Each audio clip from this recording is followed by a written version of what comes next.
I was just telling Shankar that we should have talked before developing our presentations, because they are going to be so similar. Of course, there is going to be presented with a different flair probably, and maybe a few other points as well. But I really appreciated what Shankar said. And let me go maybe in the same direction, the same viewpoint. What we mean by that? But more importantly, understanding what is the significance of that. And I will come to those points as I go ahead. And then comes the question of applying it in the rural context. Long ago, 25-30 years back, I think for the first time probably Dr. Robert Chambers triggered the debate when he talked about livelihood thinking instead of employment thinking. In those days, there have been these employment generation programs for almost ever since development started being implemented in India.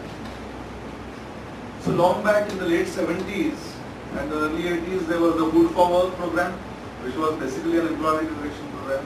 Then there was NREP, National Rural Employment Program. Then there was RLEGP, Rural Landless Employment Guarantee Program. So all these programs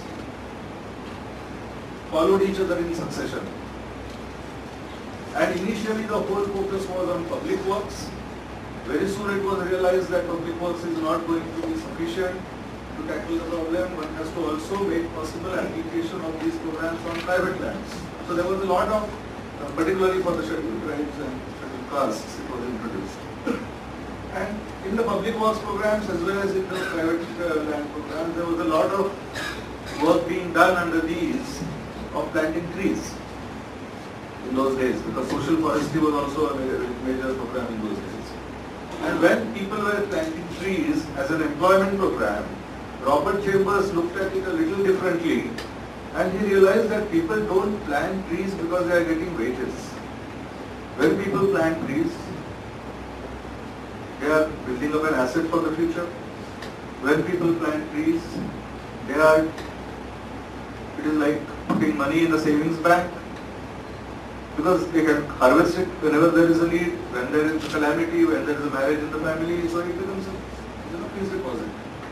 The same thing we found when people, the way rural households deal with, say, goats.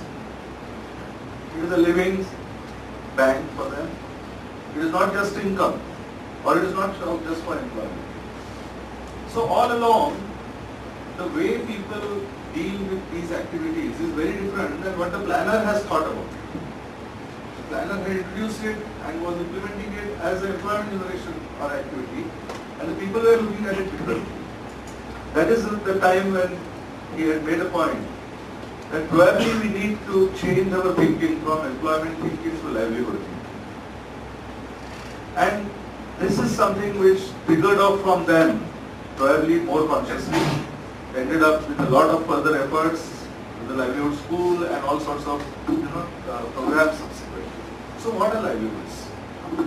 When we talk of livelihoods for the rural poor,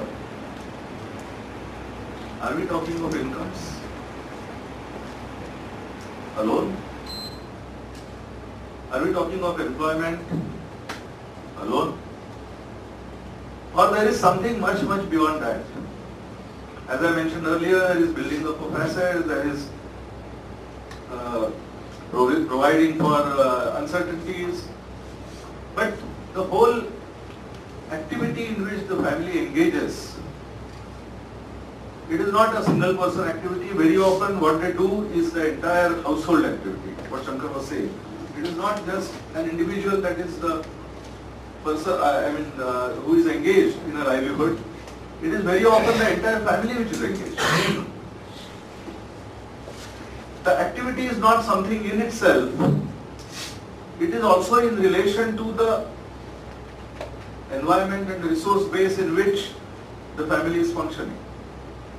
So when we are talking of livelihood, it is not just what the family would get from the farm, not just what it will get from the homestead, maybe also from the common property resource which is accessible, maybe also from common properties like forests which are not really their control, but still access is available. Maybe from the water bodies. So when we are talking of livelihoods of a rural family, there is a relatedness involved with a host of resources, and not just resources to be used, but also from the larger environment in which the family is functioning. Different perspective than in a peaceful perspective. So as Shankar again said, it is a portfolio of activities. That is what we find very often. And when I say livelihoods, I am talking of rural livelihoods. Urban livelihood scenarios are different, but one can go into that in a different forum. So it is always a portfolio of activities. It always relates to a range of resources. Therefore, it is very diverse in nature.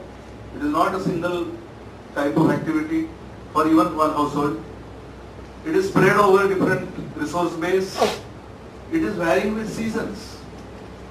So the livelihood, one cannot say that okay, this family is an agriculture family, even though the census may note only the most dominant occupation. But the family, what does it do? For 2 months in a year, the tribal families are fully involved in non-timber forest produce.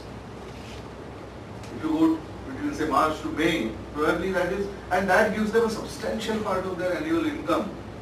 And one cannot say for 10 months in a year they are not doing that, so it is not a part of their livelihood. It is a very major part of their livelihood. So livelihood is very complex.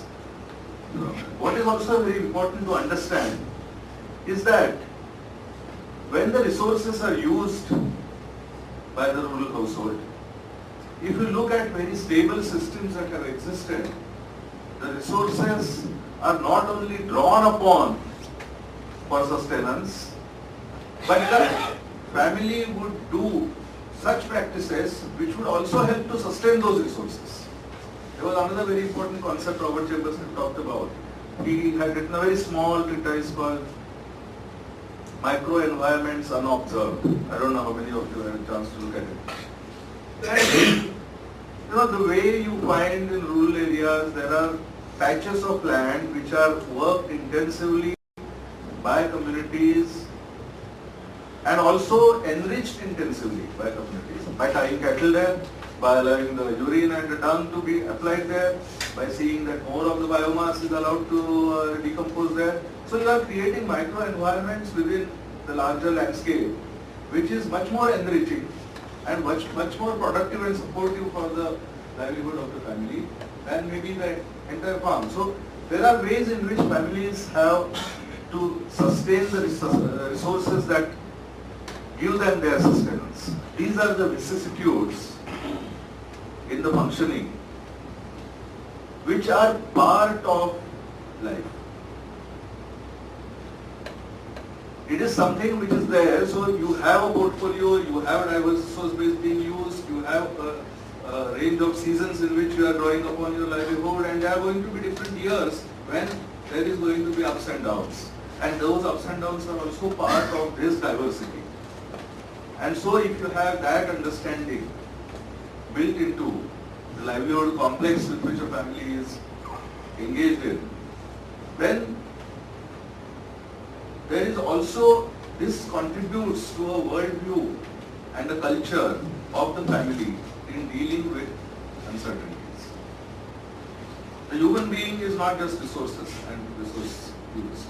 There is also this cultural aspect, there is also this worldview that affects and has to affect.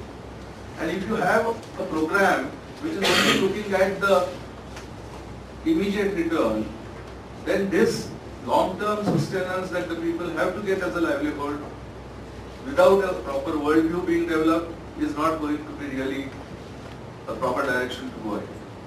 And we also see that in all this, over years, sometimes over generations, there is a slow build-up of capital. So it is not just a matter of infusing capital in the short run, do it in a 3-year program, do it in a 5-year program. There are activities which people will engage in, which will build up their capital base gradually. And that is also part of their relationship with the resource base, their relationship with, I'll give you an example. If you go to most of the paddy growing areas, rain-fed paddy growing areas in the country, you will find that there are these terraces that have been formed. There are these, even the nala, small streams are terraced.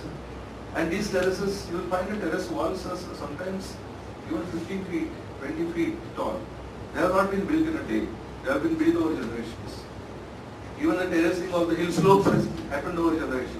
So there is a slow build-up of capital, productive capital that takes place. Whether it is trees, whether it is fertilized land, and so on, whether it is water sources.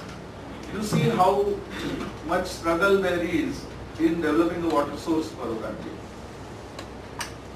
One day they will dig a hole, 1 year they will dig a hole, another year they will deepen it, a third year they will start putting,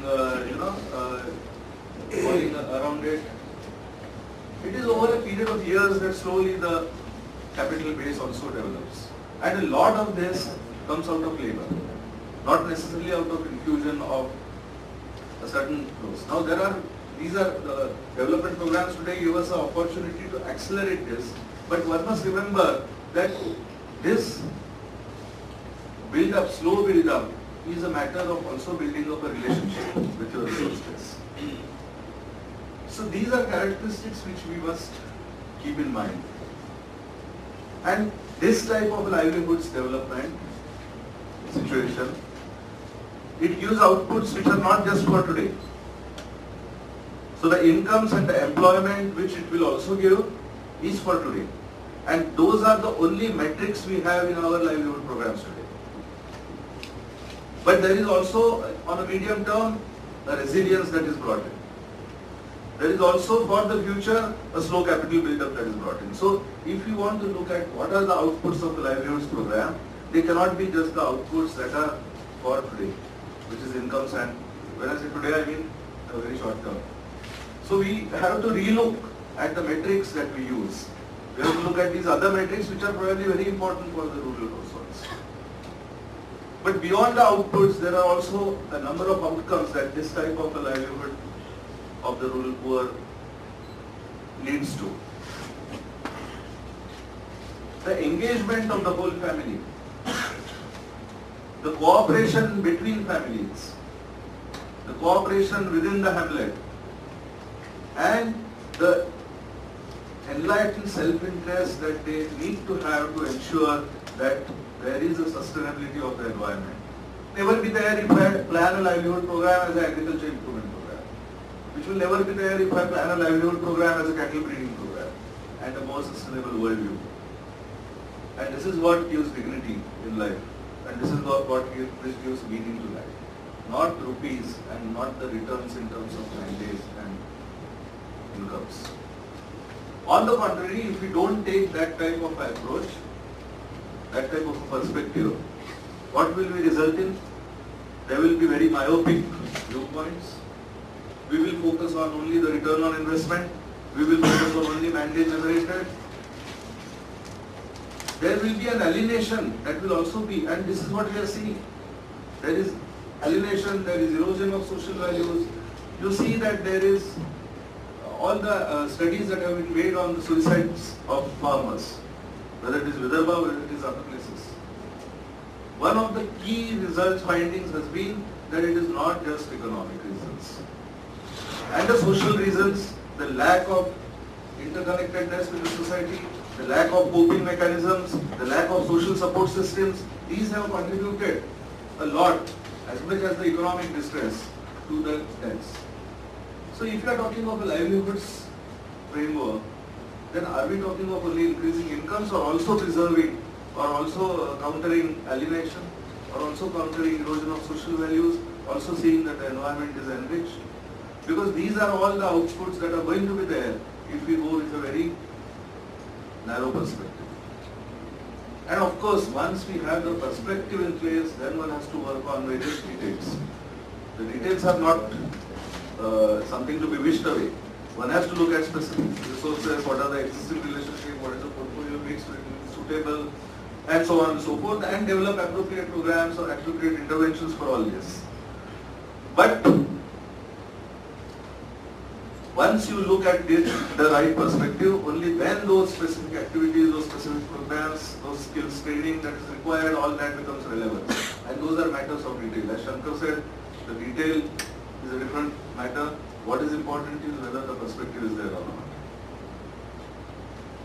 The questions that we have to deal with is the current livelihood discourse addressing this framework adequately in terms of the perspective behind the interventions that we plan? And because I feel very strongly that for the rural household, this is the perspective in their mind.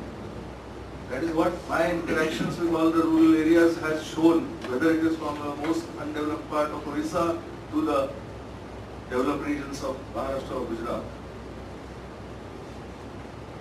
But whether our program captures that perspective? So are we taking into account the benefits? They are not able to articulate. We are able to articulate, and we articulate something else which is not in their minds. And so we have to answer whether we are shortcutting into the detail and then thereby missing the trees for the forest.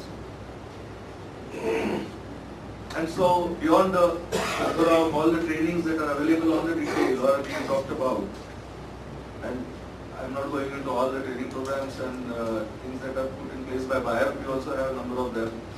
Some on the management aspect, some on the skills aspect, some on the interventions.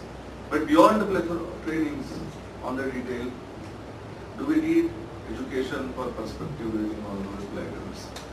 Basically what Shankar also ended with. That's why I said key. So we need a perspective to be at the base, which is not triggered by a new launch program. Just because there is an RLM, I think we are giving a knee-jerk reaction to respond by saying, okay, these are our programs for training, this is our, thing. We need a perspective that has to be brought in, which is not triggered by a program, but by the need for long-term sustainable existence for our rural communities. And that sustainable existence has to be with sufficiency, with dignity, and with